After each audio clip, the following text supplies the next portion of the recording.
I'd like to call the school board meeting to order for May 28th, 2013 at 6:34. And we will begin with the salute to the flag, please. I pledge Allegiance to the flag of the United States of America and to the republic for which it stands, one nation, under God, indivisible, with liberty and justice for all. And let's start with a roll call. Brady's here. Brian here. Dean here. Kit here. Cole over here. And we have old business. Yes, at our last board meeting, I was asked to produce a sort of a spreadsheet on our minutes that had been sealed. And, hello. And with this evening's approval of minutes, then I can post this on the web. But as you can see, over a long period of time, there haven't been that many that have been sealed. Should we be looking at the ones that are indefinite, Michelle, like that are older? You can, if you would like to, I could schedule that for our next meeting. Would you like to do I that? would think Lisa. We might need to just make sure that they still need to be sealed. I just had a question about the 2008 one, just seems a long time for, so that's. Right. Okay. I think we should look at, even the one Yeah. that's due to be Yeah. unsealed in July, to make sure that isn't anything that needs to be resealed for. Yeah. Okay. So I will do that for the June 11th meeting.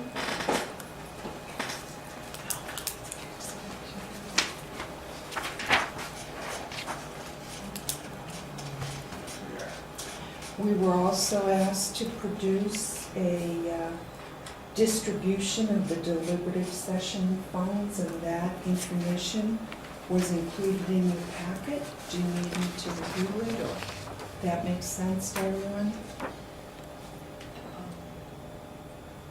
I think I only have one question on that. Okay. Do you want to shrink it a bit? Yeah. Just straight down. Yeah, it's Um, this. The salary for the social studies teacher, Yes. I just thought it was very low and how how that could be. That's not what we're going to pay the person. That's the money that we needed. Because we had riffed teachers, we didn't know exactly which teacher was going to be riffed. So one of the people that chose to leave had a much higher salary than we expected, we had budgeted for. And so that represents the difference. So, okay. And that'll I be understand. master's, step 7. That's what we figured, for just budgeting purposes. Makes sense, thank you. You're welcome. Any other questions? I'm good. Thank you for doing that. That's Sure. helpful. Thank you.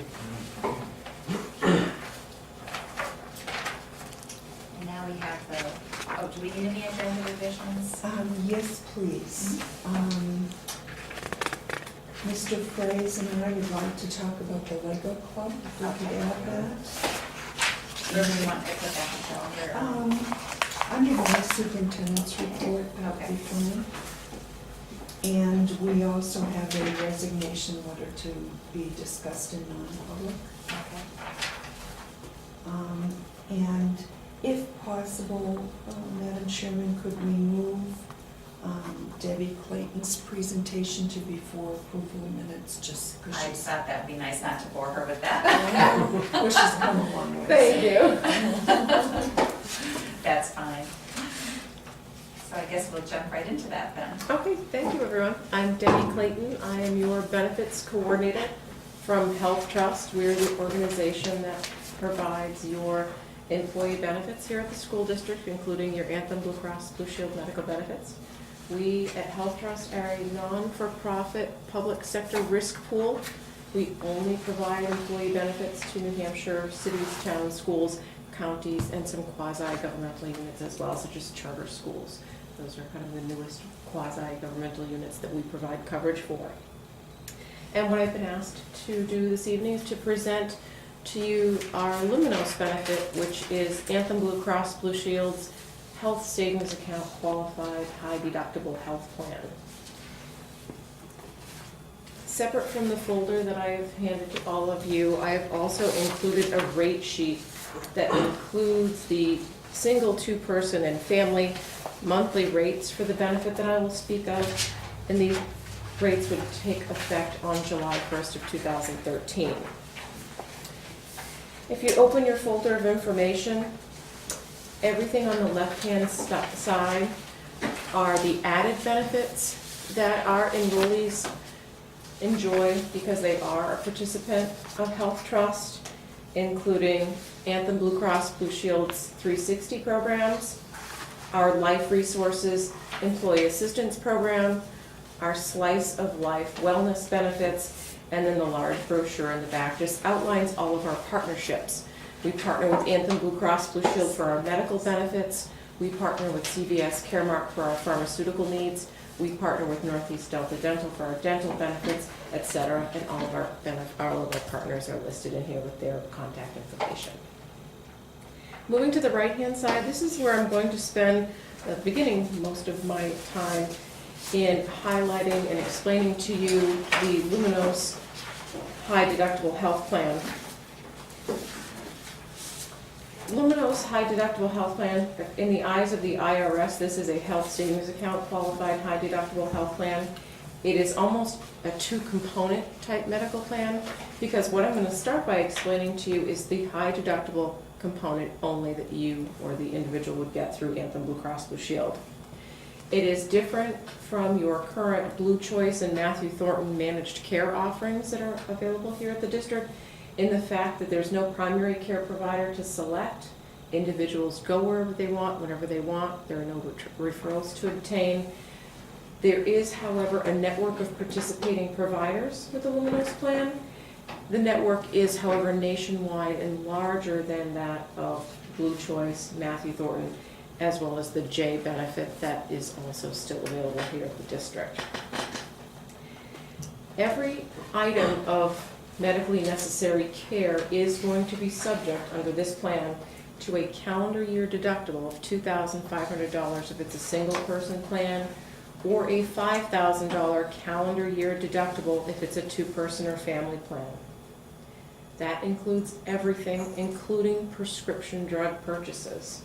So the calendar year is, you're talking about January 1st to December 31st. That is correct. And I will stress that because it is where the district is a July 1 through June plan year. I like to stress that with these deductible plans because the deductible truly is a calendar year deductible. So if the district were to add this type of plan on July 1, the deductible would reset on January 1. So I want to be very clear about that. Would they get a prorated deductible, or would they get the full deductible for the full year instead of July 1st? Full year deductible between July 1 through December 31. So going along that thought process, all of an individual's health care would be subject to those deductibles. There is one exception to that rule, and that is for preventive care services. Any and all preventive care items, as long as they're provided within the Luminos network, are 100% covered and not subject to the deductible. What does it say? Does that say that here? If you turn to page 2, under item 2, outpatient preventive care.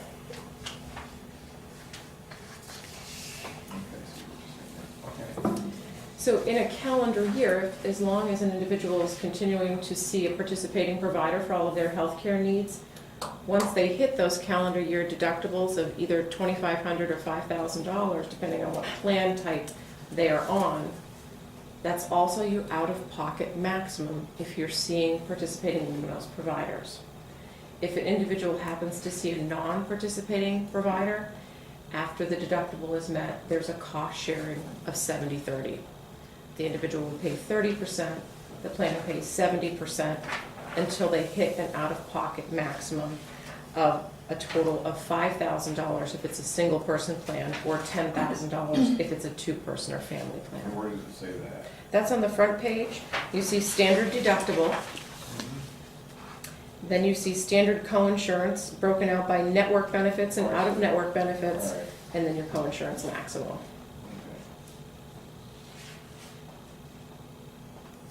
So one other thing to highlight about the benefit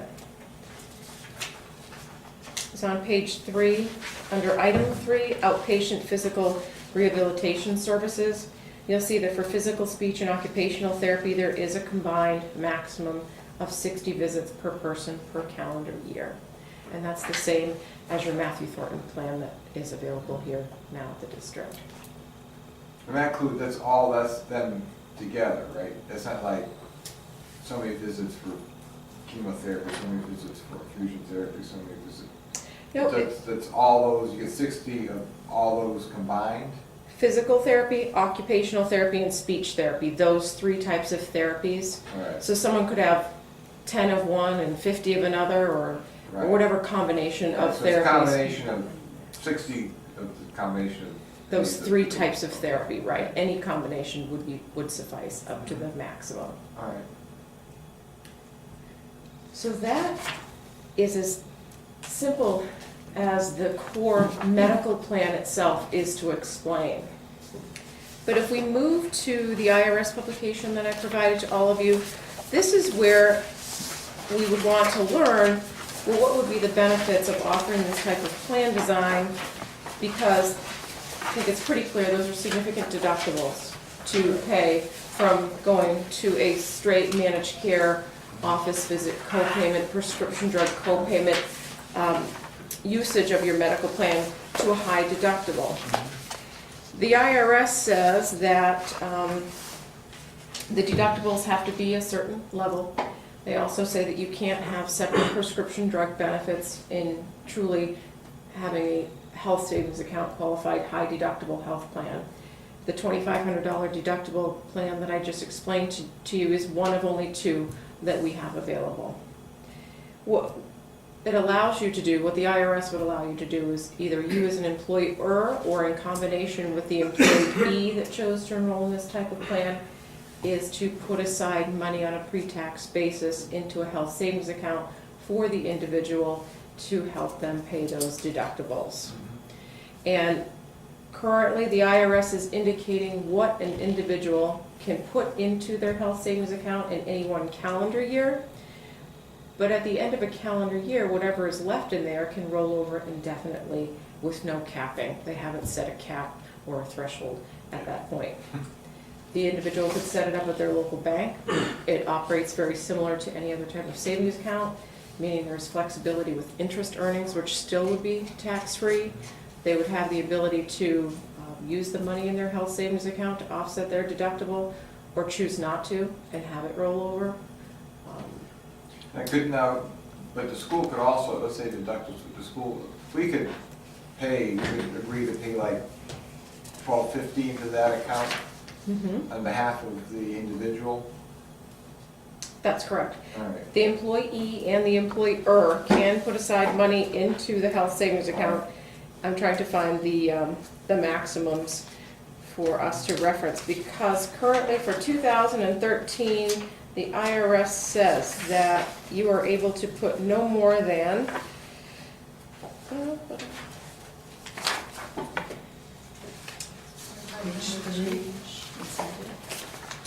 Page 3 highlights how the deductibles are allowed to work. It's right on the front page, I think, under what's new. Page, no, that's for flexible spending account, that's a, okay, all right, here we go. Bottom of page 4, limit to on-contribution, I apologize for that. So, the amount that is allowed to be put into an account, and this is, if you look at the top of page 5, gives you 2013 numbers. So for 2013, if someone were to have the plan now, an individual could put into an individual plan, so self-only health savings account, and this would be the employee contributions themselves, or a combination of employee-employer contribution, cannot exceed $32.50 for a single person plan, or $64.50 if it's a 2-person or family plan. That's the only limitation as of right now that the IRS says can be put into it in a calendar year. as you can see with a plan with the $2,500 deductible, if someone were to fully fund the health savings account and stay in the network, they'd have more than enough money to cover any and all healthcare needs throughout the plan year. What's the premium for this plan? You have the graph in front of you? Right here. Okay. That would be under the Lumos 2500 plan. Single person rate is $571.26, Wow. et cetera. This is purely like catastrophic insurance though, right? No. It covers absolutely everything that the Blue Choice, Matthew Thornton, J plans cover. It just covers them differently. Right. See, we could, like, let's say a single person isn't, if I understand this correctly, they pay out, they could pay the premium $571.26, then the school could put the money into their health savings account with the $2,500. That would be a decision for you to make. That we could do that, and that would still be cheaper than providing a regular health plan for people. And that way, they would have, essentially, they would have no outside of paying for their premium, they'd have no out-of-pocket expenses. They would be paying less. They would pay for the entire premium, is that what you're suggesting? Well, I mean, if we decide to do that, I mean, if they'd only be paying $571 for the premium. That's less than what they're paying a month. Oh, a Is that a month. monthly rate? Yes, correct. These Oh, are monthly rate. these are monthly rates. Okay, sorry about that. I apologize. I have two questions, Debbie. Sure. Number one, is this a voluntary program? Meaning, if the So- district chose to add this as an additional option, currently you have, what you have is an offering. We see that you have your JY plan, you have Blue Choice, you have Matthew Thornton. You could offer this as a fourth choice to your employees. We would allow So that. to all employees, not just the paraprofessionals? Right. Or we would allow you to offer it to a specific category of employees, that's fine too, as long as your employees by group or by classification are being treated the same. So if Okay. you had just teachers were eligible for this plan, or just paras were eligible for this plan, as long as the specific classification was treated the same, we're fine with that. So this is an option in addition to what we already offer, is that what you're thinking? This isn't the Right. plan we wanna offer them, we wanna Right. offer all of them plus this. Right. That's So- it. That's what I'm asking you. Is this, I would think that this, if we wanted to offer this as an option for people, but I I feel think- better about that. Right. Because my feeling on this plan is, although it covers everything, it's, for anybody that has a family, it's a catastrophic plan only. Because by the time you pay, you reach your deductible, the year's over and you're starting over again. So it's not really for the, gee, I'm sick and my kid is sick and I have to take him to the doctors, because you're still paying out of pocket, no matter what, until you reach that deductible. But if anything catastrophic happens, you would reach that deductible rather quickly and, but for the single person. The difference is though, and why a lot of people like this kind of a plan is because it's pre-tax dollars that you're spending out of your pocket. Like you'll have a deductible with your plan, most plans have some kind of a deductible. I don't know if our plans. They don't. Oh, there's no deductibles, okay. But if they did, they would be paying for it. Unless they Post-tax had dollars, so- flexible savings, yeah, I Yeah. get that. But for the single person, this is a great plan, right. that somebody that only goes for wellness checkups because it's they're covered in full, Right. So Or- if it's offered as an option, I feel better about it. Or if it was offered as an option for even the two-person or family plans, if there was a funding of the health savings account where the individual would have those pre-tax dollars to pay towards that deductible. Right, Because we always like to describe, if an individual chooses to, whether it's on their own as an employee or in partnership with their employer, it's always a 1-2 step with this type of medical plan. You'd have your Anthem Blue Cross Blue Shield card, say you go to the drugstore. You show your Anthem Blue Cross Blue Shield card because you want every dollar to go towards that deductible. Then, okay, it's been applied towards my deductible, oh, now you owe us X, because you're also getting a discount because it's an Anthem benefit. Then you take your health savings account card and pay for that prescription with your pre-tax monies that are in your account. So always kind of a 1-2 step. The other question that I had, Debbie, is that the new Affordable Care Act says that insurance has to be affordable. We have paraprofessionals earning between $15,000 and $18,000 a year.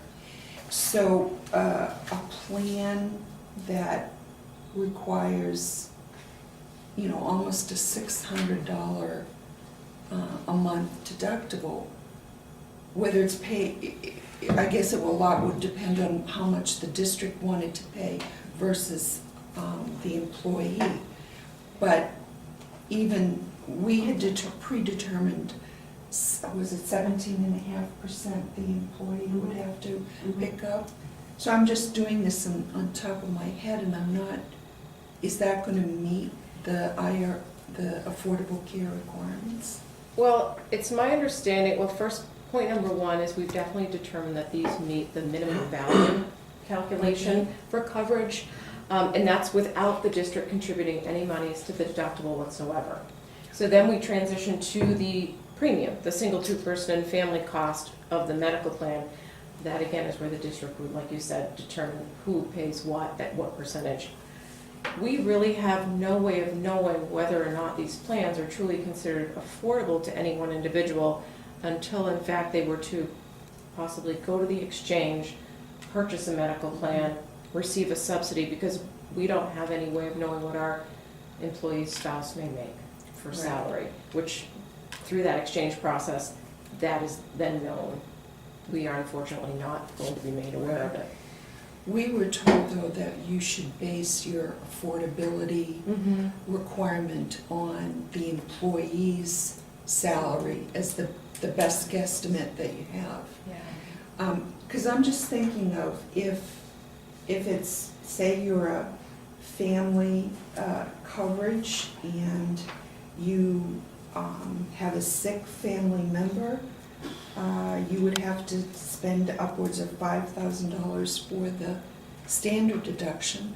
And if you had to take that person to a specialist that may not be in the network, you could be spending $10,000 out of a $15,000 to $18,000 salary. That's right. In addition to your monthly cost, Right. which is $12,000 if you're on the family plan, a little bit more than So that. 12, oh, yeah. So that's where the decisions, you'll need to definitely consult those professionals that would be able to assist you with those components of your decisions. Is this just set with the health savings account, or is there the Oh, I didn't- flexible? Sorry, I didn't even see that. Flexible spending accounts, are they an option also, or, because you just spoke about the HSA ones? Right, HSA, because this Luminos benefit, which is what I was assigned to present to you this evening, is a health savings account qualified high deductible health plan. Flexible spending accounts, your employees could participate in those now with your current plan designs.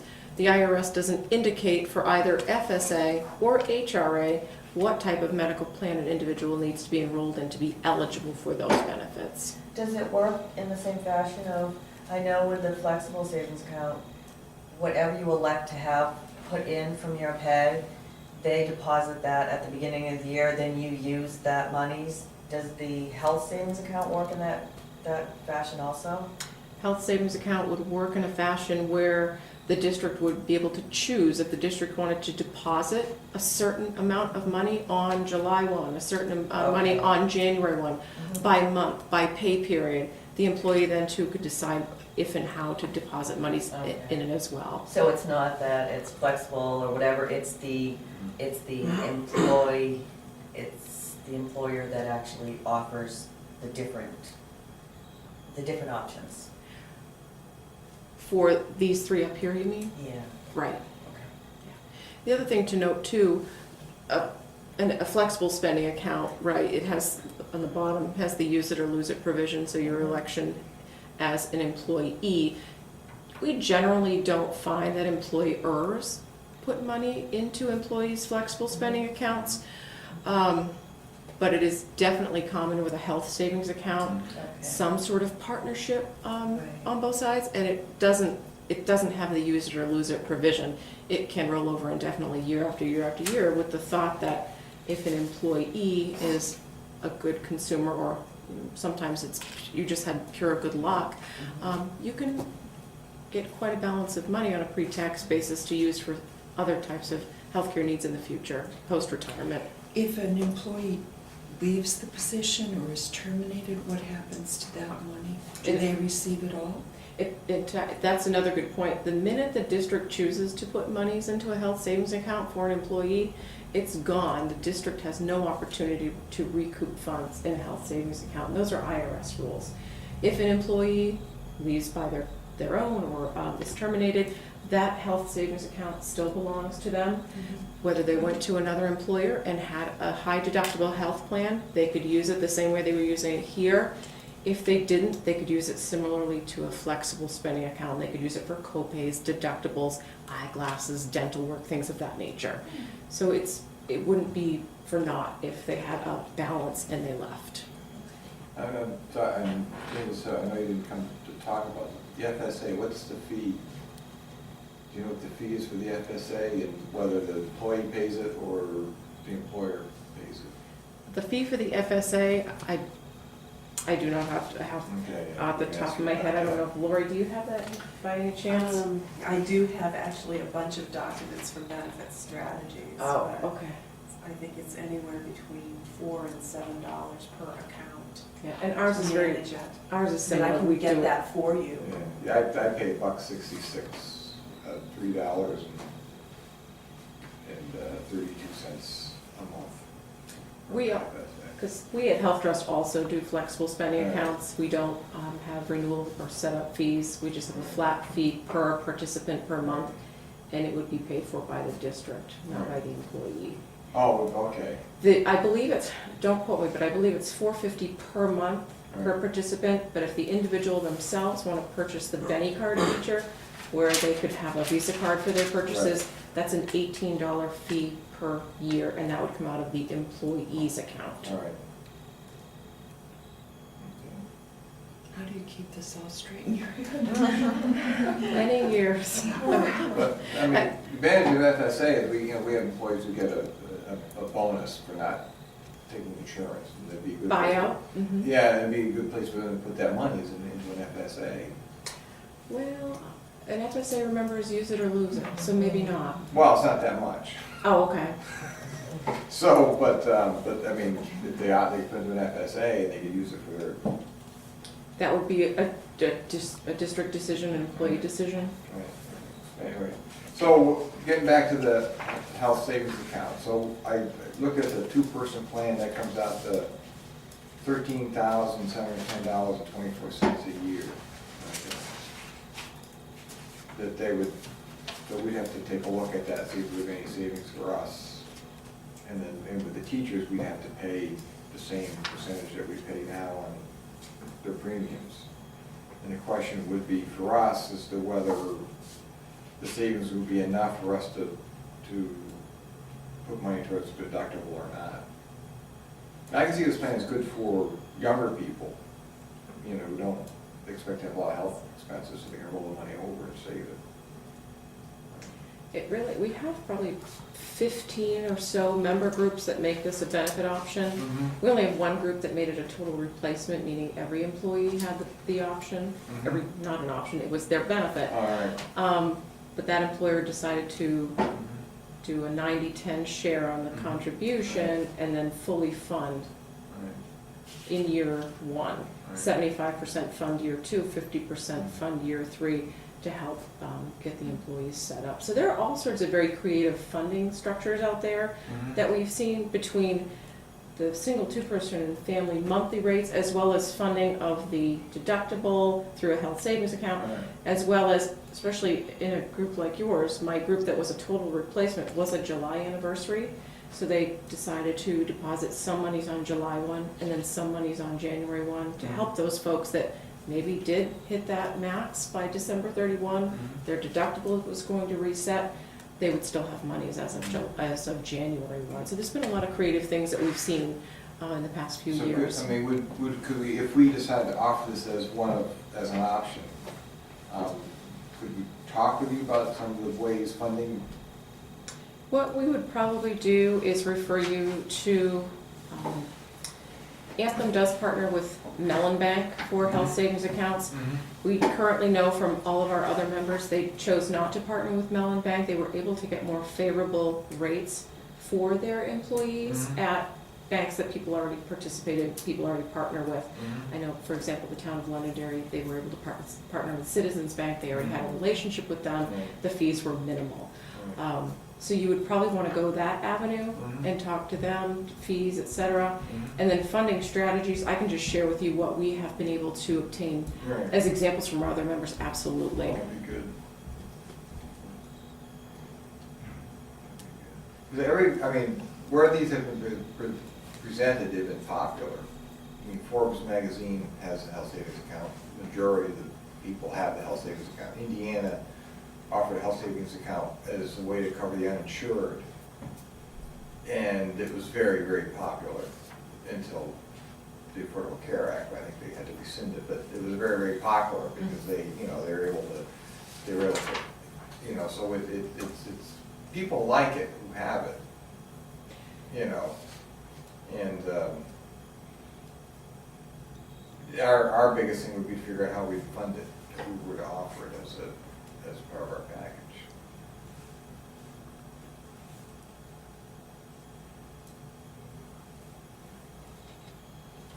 Does anybody else have any other questions? Okay. That was the most easily understood presentation for health insurance that I've ever heard. Oh, thank you.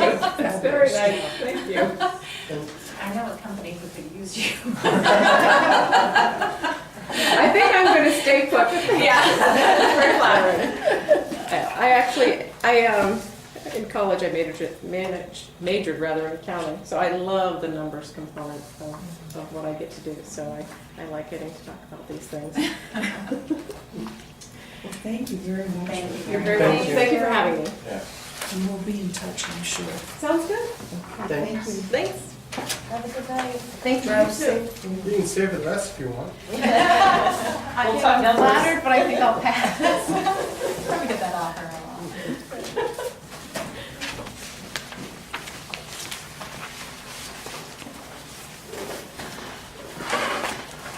Okay, so we'll look right back to public minutes, I guess, of May 20th.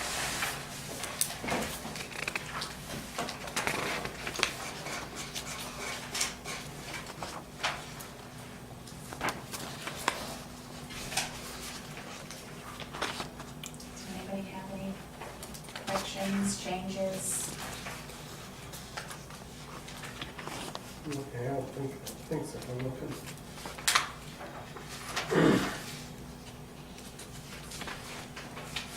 It's much easier to do that motion the way we did it than to read that whole big motion on the Yes. agreement.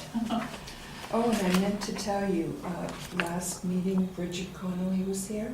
She had her baby on Thursday. Oh, my gosh. Little baby boy. Oh, Really? What's his name? wow. Ian. Good name. It's nice to know the board put her in labor. And that's stressful. Oh, my goodness. Good for her. Any changes, anybody? I just had a question on, did we vote to, I thought we voted to seal the non-public minutes Which ones? that night. There were Yes. several. Yeah, oh, We did, we voted to seal the second set of public minutes, not the first or the third. okay. It was the student Fine. request that we sealed. We sealed the contract as well. Oh, the only, I don't believe so. Wait a minute. Hold on. Wait, I'll put that on. No, I thought we sealed the contract. I Well, don't know about the contract too, but I mean, it's not in the public minutes, so I just. you can't go back and seal the minutes after the, like, we couldn't seal, you're not supposed to seal it tonight, you have to make that decision the night of. Right, and it has to be carried into the public minutes of the night, Right. right? So, I just had the one set sealed. Okay, I mean, I'm fine with how they read, it's, you know. I just got, under section 1, superintendent report. I know I speak fast, so the second to last paragraph says Mr. Cole mentioned all small school districts. We spoke with the responsible, I think it should be of the state government. Oh, sorry. And then and then it should file suit under section 1, article 28A of the state constitution. Okay. All right. Mhm.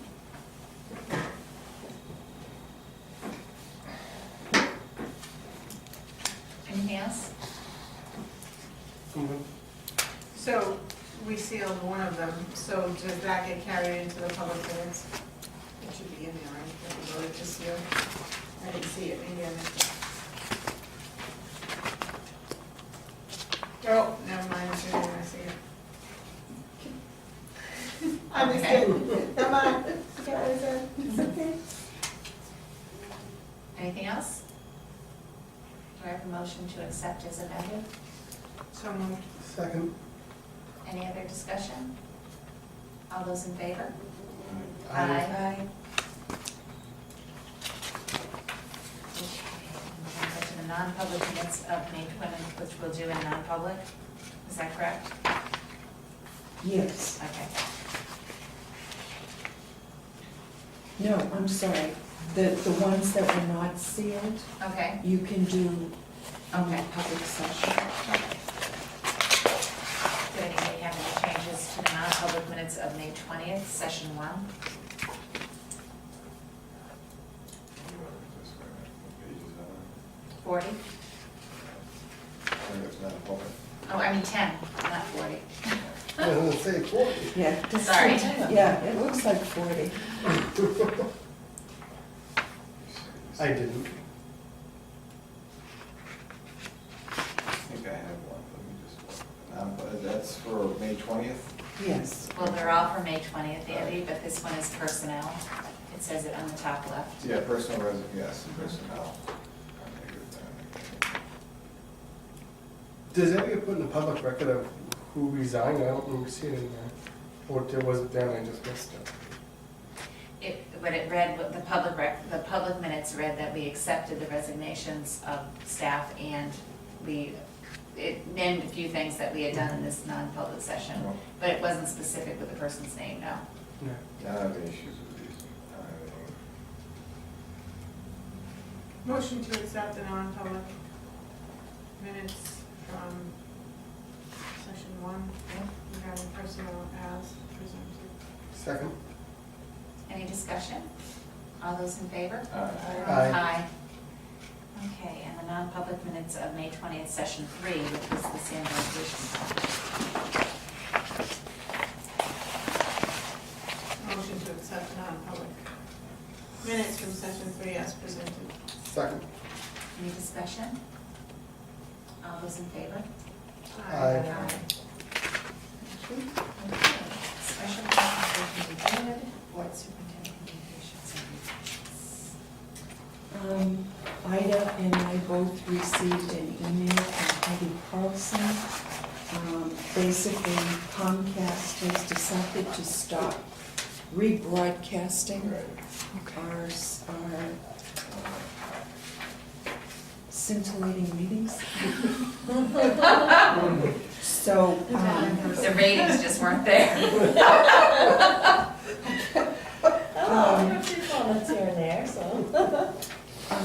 You're not moving on TV anymore? we won't, not on TV.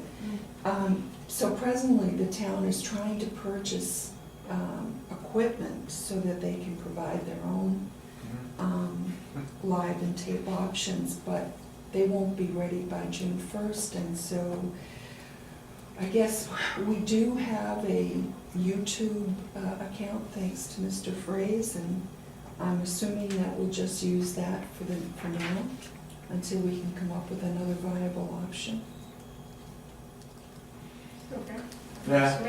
Is that all right? Now- Just wanted to double Now, check. the school, are they buying equipment for the school too, for us to broadcast our? Well, that was kind of, I didn't want to probe too deeply, Yeah. I mean, that I didn't know what your arrangement was in the past. All right. Because those are they're collecting fees from the Comcast bill that go into a fund that for the sole purpose of purchasing equipment. It's not necessarily a town line item or a school line item. So I could certainly ask the selectmen if they were planning on using some of that money to buy equipment for the school, so we can tie into their network. That'd be helpful, thank you. So there's, this probably goes right with it, but there's a question before I even heard about this from someone from the public wanted to know if we could put a link on the SAU website that had the YouTube channel. So I assume we'll put a link on there and I can tell them, yeah. Yeah, I think that would be a good idea. Yes. Make it easy to, Cool. and we may even want to put it, Michelle, on the newsletter, the town newsletter. You know how in the back of the newsletter, we have our website and we have our address and all of that? We may just want to have the YouTube link there too.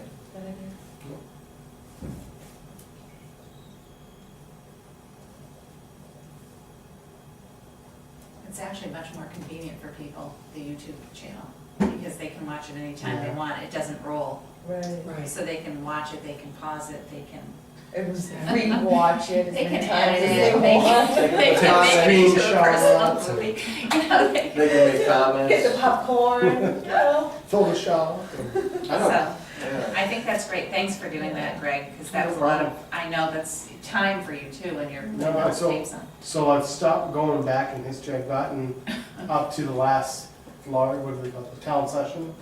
So now it's just everything new. So I have 2 new ones to do tonight. Oh, excellent. Thank you. Great. We did receive our IDEA allocations. They were a little short of our expectation, but we'll make adjustments once all of the grant totals are received. For IDEA, which is school-age children, we received $105,655, and we had budgeted for $115,000. They were much closer on their preschool allocation. We had budgeted $2,800 and they gave us $2,764. We still have not received our Title I allocation, nor our REAP allocation, or Title II. So we'll make all the adjustments all at once. Michelle, Yes. is that per person? Is that how they come up with the 105,655? Is it by the number of students? Right, it is a per pupil count, but if they also, if you have a set amount of money, that factors into the formula as well. So if Okay. they were given less money by the federal government, then it's a smaller The rate pool. has changed, I Right. see. And we do get the IDEA money for the Sanborn students, correct? Absolutely, Okay, yeah. It's the sending district, right, um, because we're responsible for the tuition, so. And Andy, you had requested to utilize online textbooks. Yeah. And we think it's a great idea. It is the way of the future. But the initial startup costs, I spoke at length with Jason. Right now, we have 260 client computers. And we would need at least 190 more devices so that every student would have access. And that would become especially important for the Smarter Balance practice tests and all of that. We sort of all agreed that going with a Nook or a Kindle really wasn't the way to go, because we would like students to be able to access a full suite of products. And so I was looking in particular for something that had word processing, a data spreadsheet, publishing opportunities, and PowerPoint, because that's what kids are going to learn at the high school. And we use that to make the presentations. Right, exactly. The most cost-effective tablet that I found was Asus. They do have one that is not Android-based, it is Windows-based.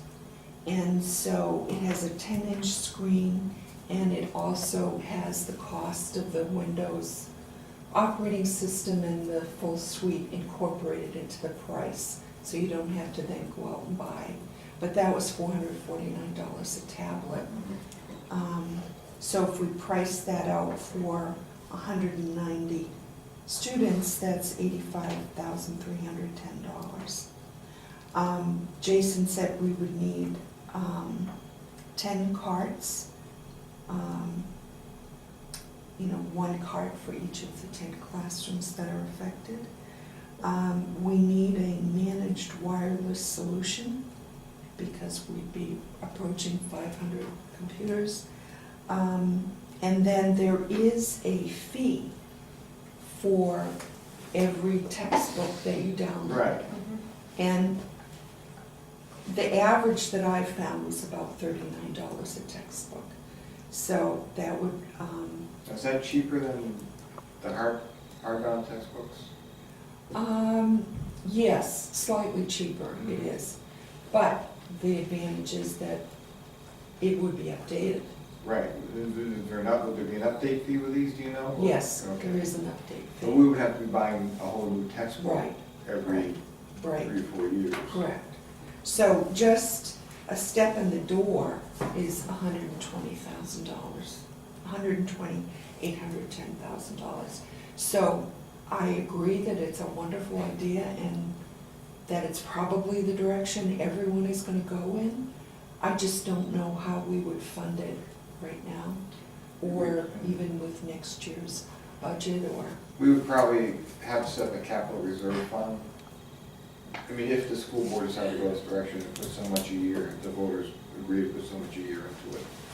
I mean, that's the only way I could see that we could, I don't know if that one of our, the trust fund we have could be used to purchase this equipment, whether we would want to increase the amount every year we put into that, I don't know, but, It was really for facilities. yes, for facilities, yeah, so we'd have to set up either You a need a trust fund or a technology. capital reserve fund that we would have For to. technology. Yeah, for technology that we would have to implement and ask the voters every year to put so much in. The other cost, which, I didn't put in here, but at least initially, the cost for training, and the cost for repairing, because unless these tablets are boxed in, like combat-ready cases, Right. there's a lot of support and repair that needs to be done, Yeah. because, all you need is to break one screen and you've got to replace the whole thing. Yeah, sometimes the lease option, because of that, is better because they just do a swap out and there's damage built into the cost, of course. And so your cost is gonna be higher probably, but you can swap in and out without having to go buy one every time one breaks. Now, there may be some, economy of scale that we could do in that we might purchase devices with less capability for grades K1 and 2. You could do some combination of that. But And, yeah, and when you looked at that one thing, you're looking at the cost per unit, but that could change if we're ordering 90 of them. correct, you can always negotiate when you Right. make a large purchase. But even if they took $20,000 off, we're still looking at Right, a lot of money. a lot of money. Right. And you're probably looking at an assistant to the tech director, because with that many devices, it'd be incredibly difficult for one person. Greg, isn't there an industry standard of how many computers per person? I'm sure I heard that one. I want to say it's like 350, but don't quote me on that. But there is Makes sense. a standard. It's just maintenance alone. I don't think one person can do it with the teachers and add all that on there. Right, So, so, Thank you for your work. oh, no I problem. mean, you know, I'm glad sometimes to it have shows done it. you how, you know, how far behind we are right now, you know. Well, and this would give us at least a ballpark to start planning for the Right. future. Right, because I really think, you know, like a lot of software companies, that they're not even selling this stuff in boxes anymore, you have to download it. Correct. And I know there are some publishing companies that are going, you know, with the Kindle and stuff, they're going electronic first. They're trying to get out of the hard book, hardbound publishing, because it's just too expensive. Right, right. You know, it's a lot cheaper for them just to email a book than to have to publish and print, Oh, definitely. you know, 1 million of them. But how many of us have been working on a tablet for, as an example, and suddenly it decides to update itself, Oh, yeah. and it interrupts all your processes? I can see several of our children and staff being upset by that.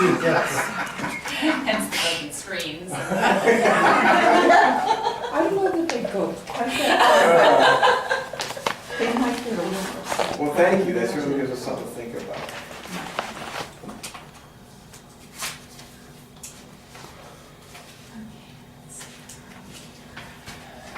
Public input? Yeah. Oh, I'm sorry, Lego Club. Yes. so we had sent out emails to Lego Club, and total we got interest from 17 kids. Oh, wow. So the dilemma we're at is, we have enough right now to do one team. If we do one team, we have to cut it, hence we have to cut 7 kids. So I was trying to brainstorm ideas, but like I sent out email of ideas how we can possibly fund a second team, so we don't have to cut anyone. We have 2 teams of 8. I've already heard from some parents that say they need to help with coaching a second team. So I think we probably have the parents there or a coach, which is lacking money. So I was wondering, would the board entertain an option of possibly a second team? You know, the first team was $1,000. So we're looking at about $1,000. Do we have the money to do it? We do?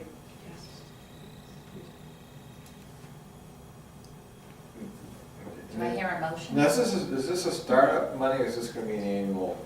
It's the first year is the most because you have to buy all the pieces. Like, Right. I already bought the stuff for the first Right. club. So if I remember the numbers right, it was like $200 to register.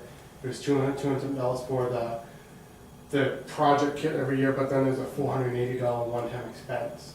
So going forward, the coming year should be cheaper, because you don't have that $480 startup expense. There's also grants that once we're in, and we possibly reach out to people that we can possibly get for coming years, but won't know about those until we're in. So, you know, by their guidelines, I actually booklet I can show you, they give you a guesstimate on the budget for the first year rookie team, then going forward. They break it down fairly well to, registration costs, hard construction costs for building a cable, it's like $60. You know, I asked my neighbor to help build me, so most of it would be cheaper. So yeah, I mean, I'd like to make a motion for the board to support the second team for a cost of $1,000. Do I have a second? I'll second it. So, you know, we have the money for the startup cost this year, this is gonna be an annualized cost. It's not gonna be very much. What would you say, about $500 a year for an annualized cost for this? Per team. Per team.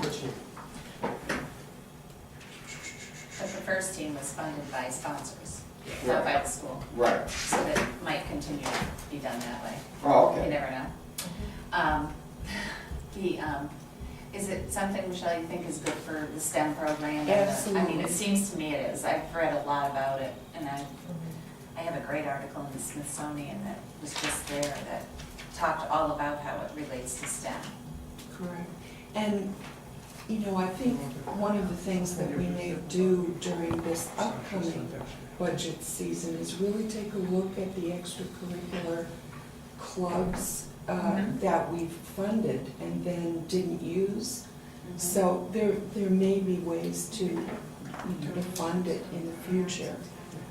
But it is definitely, the fact that we got 17 kids within a day that were excited enough And to it's sign a up. range from current school year, 4th to 6th or 7th grade. So there's a good mixture of ranges there. That's great. That coupled with our wonderful DI team, I think it's a good start for us. I just wanna be in a position of either or, you know, this or this and not that. I just wanna make sure that we can carry over the costs year to year. And, people think we can, I mean, I think it's a good idea to have. Any other discussion on it? All those in favor? Aye. Aye. Great, Thank you very much. Yay. You are gonna get help though, right? Yes. Yes. So now that I have this, I'll send out the email to the families. I'll start with the 17 families and say, hey, what's help? One family that always said, you know, they're already teaching soccer. They said, can't get anyone else to find us.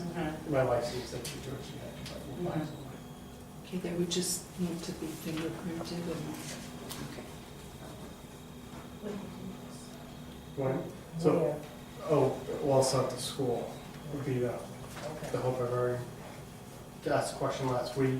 We talked on insurance, you know, we did this at school, we covered and we're covered for insurance, so meet at the school. So from what they suggest, you know, meet, I think it was once or twice a week for an hour throughout the school. My hope is to start this summer. Don't wait till the school year to start this summer once we get everything in. I got the first packet for the coaches stuff, the stuff in June for coaching training, so. Get started. And I do have a volunteer form for people to sign, so that. Okay, cool. Well, thank you very much. Great. Public input. Anything, Angela? Peanut gallery. Nothing to putting you on the spot. The only one thing is, because we went through it quick, kind of the breakdown of how the funding was, will that be part of the notes that are posted? Okay, Yes. perfect, that's my only question, so thank you. That's it. Action items. Policies. just have two. Yep, policy IFA, instructional needs of students with different talents. It was read first at the May 20th, 2013 meeting last week. It is offered for a second reading and or adoption this evening. I'll motion to adopt IFA. Second that. Any discussion? All those in favor? Aye. And policy JLCB, immunization of students. It was presented at our last board meeting on the, when was it? 20th. And it's being presented again for a second reading or adoption. I will motion to adopt JLCB. Second. Any discussion? All those in favor? Aye. And it looks like the next motion is to enter into non-public for our, according to RSA 91A3, Roman numeral 1 and 2, Section 2, nominations for extended school year, nominations for remainder of 2012-2013, So moved. and a resignation letter that's been added. So moved. Second, Roll call. Grace, aye. Trani, aye. Keen, aye. Kit, aye. All for aye. Okay, we're out of non-public session regarding the personnel issues, and we took several votes. One to accept the resignation, one to accept the extended year program list of personnel, one for the replacements for the rest of this year. And one for the part-time replace, or full-time, but replacements for teachers that will be out for the rest of the school year. Okay, and now we need to enter into non-public again under RSA 91A3, Roman numeral 1, and Roman numeral 2, Section 6, about a security update, and about the Sanborn tuition contract. So moved. Second.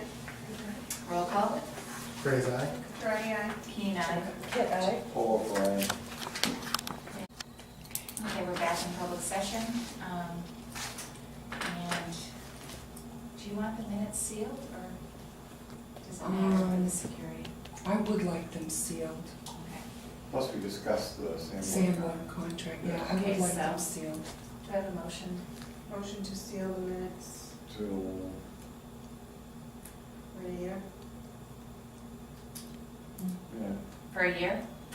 second. Any discussion? All those in favor? Aye. Aye.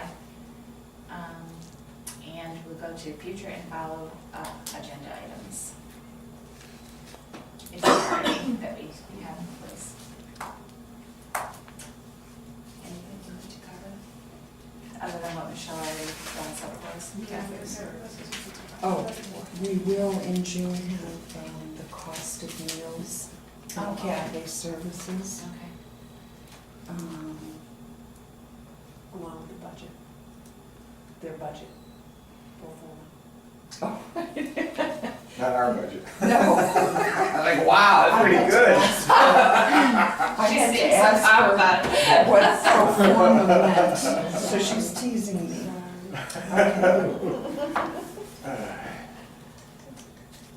Okay, our next meeting is June 11th. Correct. And When's our last meeting in June? Well, remember I had Yes. told you it's Lori's wedding anniversary, Right. the 25th, and I'm out of town with the commissioner. Right. So Did we vote on how I many don't think we meetings? voted. Yeah, I don't think we, Did, We tossed out some dates. we Yeah, tossed we out some did do a dates. I meeting don't know if with you ever some got dates. I don't know if you ever got that resolved, that's what I was can wondering. you get the internet here? Just shut everything Oh, then, I'll send it out tomorrow. All right, I think it was the 18th. I think it was. I will check that for you.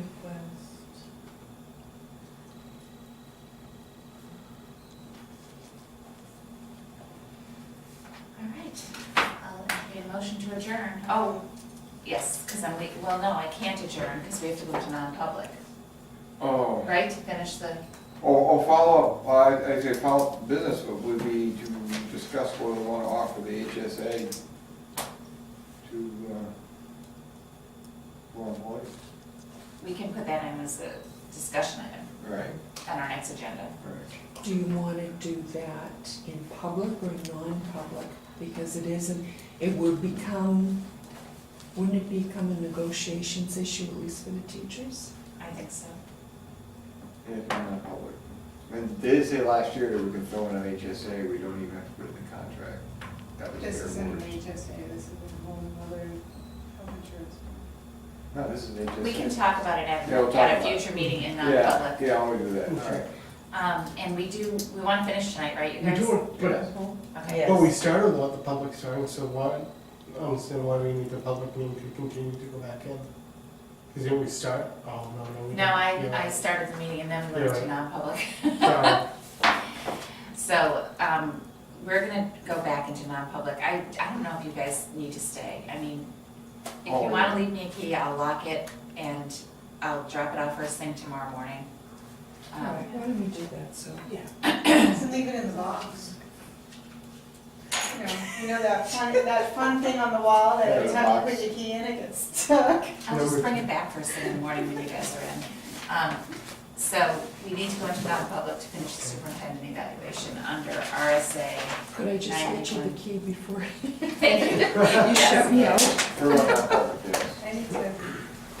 Yeah. Do you know where the extra keys is? That